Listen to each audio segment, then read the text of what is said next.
आप तो बिल्कुल सैफरन में शर्लॉक होम्स बन गए ऐसा लग रहा है। So the Gita's conclusion is you have limited control over your circumstances, you have unlimited control over your consciousness. Third generation आने वाली है अब इस्कॉन में, हम देखें सो में से 99% डिवोटीज ऐसे होंगे जिनको कि प्रभुपाद जी के शिष्यों का भी संग साथ नहीं होगा। भले लोग बदलते रहें, परिस्थितियां बदलती रहें, व्यक्ति बदलते रहें, लेकिन ये सिद्धांत कायम है। आपका राधानाथ महाराज जी से मिलना कैसे हो? बिकॉज सब लोग जानते हैं श्री राधानाथ महाराज जी ने world best seller, New York best seller, journey home जैसी बुक्स लिखी हैं उन्होंने, और सब उनसे सुनना भी चाहते हैं।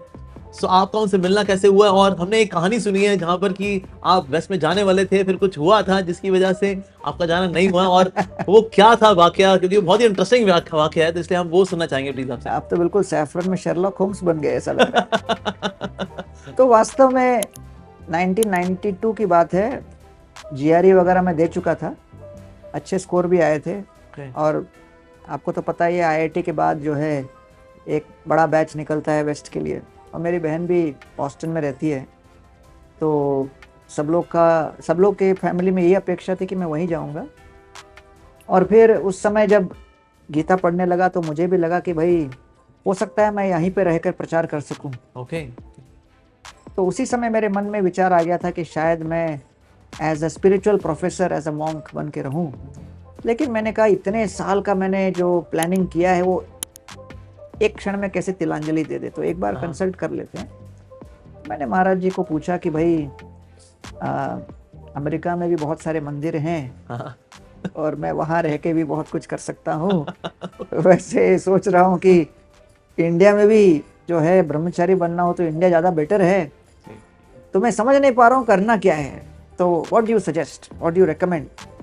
और मुझे लगा कि महाराज बोलेंगे भाई हाँ अच्छा है, अमेरिका में भी बहुत कुछ है तो कर सकते हो। तो महाराज ने बड़ा स्पष्ट शब्दों में कहा, देखिए अगर तुमको भोग चाहिए तो अमेरिका जाओ, योग चाहिए तो इंडिया में रहो।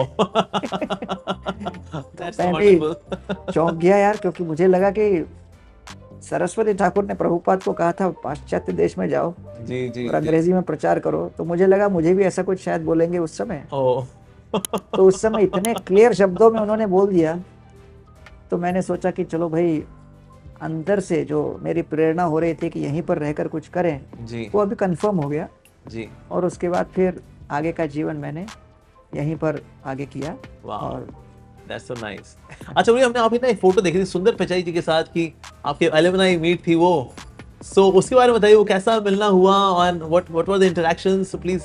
तो वास्तव में हम लोग का जो 89 to 93 का बैच था जेई का, तो उसमें सुंदर पिचाई भी उसी बैच के हैं, 89 to 93। मैं आईआईटी मुंबई से मैंने किया मेटलर्जी, उन्होंने 89 to 93 आईआईटी खड़गपुर से किया। तो वैसे हम लोग एक ही बैच के हैं, लेकिन पहले कभी मिलना नहीं हुआ था हमारा। और फिर उसके बाद एक हम लोग का इवेंट था जहाँ पर हम लोग बाई चांस मिले, और जब मुलाकात हुई तो एक दूसरे का इंट्रोडक्शन कराया, तो कुछ बातें होने लगी। तो उन्होंने कहा कि भाई हम लोग दोनों में सबसे बड़ा डिफरेंस ये है कि आप अभी भी बहुत जवान लग रहे हो। और वैसे तो मेरे बाकी भी काफ़ी सारे क्लासमेट्स अभी गूगल में ही हैं, जो गूगल अर्थ का जो मेन संभालता है पूरे ग्लोबल का, वो हमारे हॉस्टल का है लड़का। अच्छा। इस तरह से कई सारे अपने मित्रगण हैं जो जुड़े हुए हैं। तो आईआईटी एलमनस का एक बहुत बड़ा ग्रुप है all over the world.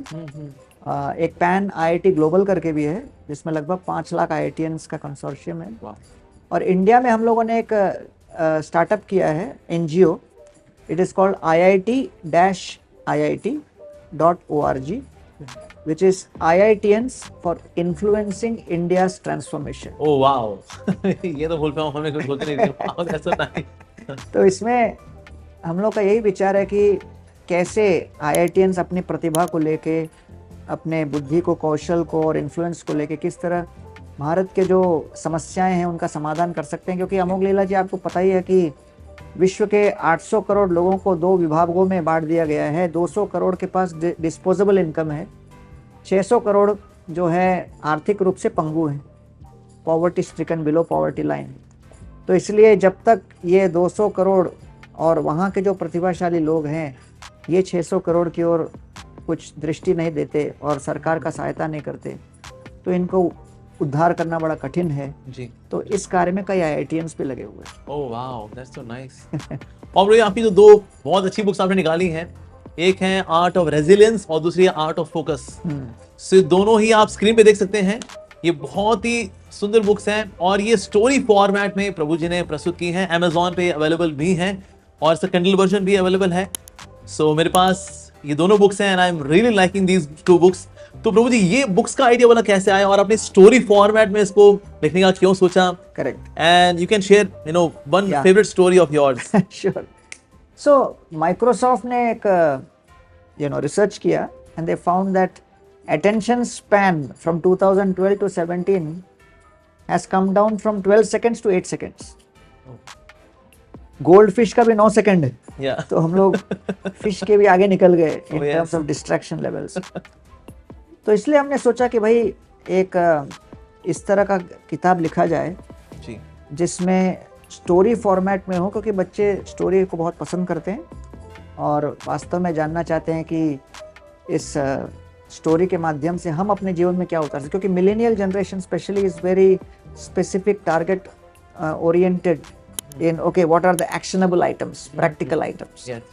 So therefore we thought let us combine the story and this both together.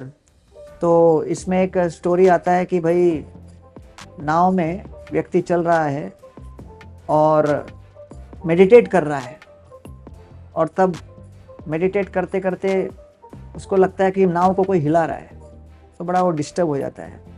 बहुत समय तक सोचता है कि वो डिस्टर्बेंस चला जाएगा, लेकिन बार बार वो नाव हिलता रहता है। तो फिर बड़े क्रोध के साथ आंखें खोल के चिल्लाता है, फिर देखता है वो दूसरी एक खाली नाव आई है।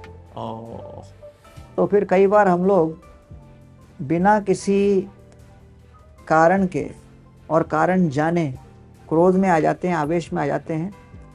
लेकिन कई बार अगर हम ये सोचें कि परिस्थितियों को हम वश में करेंगे, तो कितना भी प्रयास कर लो, you can never control your circumstances. Yes. So the Gita's conclusion is you have limited control over your circumstances, you have unlimited control over your consciousness. वाह। और इसीलिए आप जैसे जो डॉक्टर आए हैं लोगों को कॉन्शियसनेस कंट्रोल करने बताएं। अरे नहीं, we are learning from you actually. मेरी फेवरेट स्टोरी है वो राजा की, जिसको कि 1 साल के लिए रूल करना होता है, फिर उसको अगली किंगडम की तैयारी करनी होती है, फिर वहां पर उसको कार्निवोरस एनिमल्स खाएंगे। तो सारे जो किंग्स हैं वो डर रहे होते हैं, 1 साल बाद तो जाके मरना ही है वहां पर एक समझदार व्यक्ति निकलता है, वो क्या करता है, ड्यूरिंग ऑल दिस ईयर्स वो वहां पर जाके नई किंगडम तैयार कर लेता है। So he is very relaxed. So in a way we are to prepare in this life for next life. So that was one of my favourite stories, but that's really awesome. मैं strongly recommend करूंगा, please आप भी पढ़िए और साथ ही अपने बच्चों को, अपने दोस्तों को, अपने पड़ोसियों को, अपने दुश्मनों को, सबको पढ़ाइए। ऑसम बुक्स हैं ये, art of focus and art of resilience. So Prabhu ji, अब जो नेक्स्ट जनरेशन है, जो थर्ड जनरेशन आने वाली है, अब इस्कॉन में हम देखें, सो उनमें से 99% डिवोटीज ऐसे होंगे जिनको भी प्रभुपाद जी के शिष्यों का भी संग प्राप्त नहीं होगा। तो उनके लिए आप क्या मैसेज देना चाहेंगे? बहुत इंपॉर्टेंट क्वेश्चन पूछा मोगलीला प्रभु आपने, क्योंकि इंस्टीट्यूशन का एक एडवांटेज ये होता है कि भाई व्यक्ति बदलते रहें लेकिन प्रिंसिपल्स या सिद्धांत चलते रहेंगे। तो इस्कॉन का आधार स्तंभ 5 रूपों में मैं देखता हूँ। हरिनाम, जो कि हमेशा कायम रहेगा। श्रीमद् भागवत और गीता का पाठ, स्वाध्याय, ये हमेशा चलता रहेगा। तीसरा, इस्कॉन के लगभग 750 मंदिर में जो सुंदर सुंदर विग्रह हैं जो आपने देखे होंगे, उन विग्रहों की सेवा पूजा चलती रहेगी। चौथा, कई धाम हैं, भारत में कई धाम हैं और हम लोगों ने तो एक धाम तैयार किया है अलग से, गोवर्धन इको विलेज में वृंदावन का एक प्रतिरूप तैयार किया है। तो ये धाम में धाम की सेवा, जिससे कृष्ण की भक्ति का सुगंध हम और तीव्र रूप से प्राप्त कर सकें। और 5वां, वैष्णवों की सेवा, क्योंकि इन वैष्णवों की सेवा करके, उनका आशीर्वाद प्राप्त करके, तब हृदय के अंदर भक्ति का सुगंध उत्पन्न होता है। तो भले लोग बदलते रहें, परिस्थितियां बदलती रहें, व्यक्ति बदलते रहें, लेकिन ये सिद्धांत कायम रहे।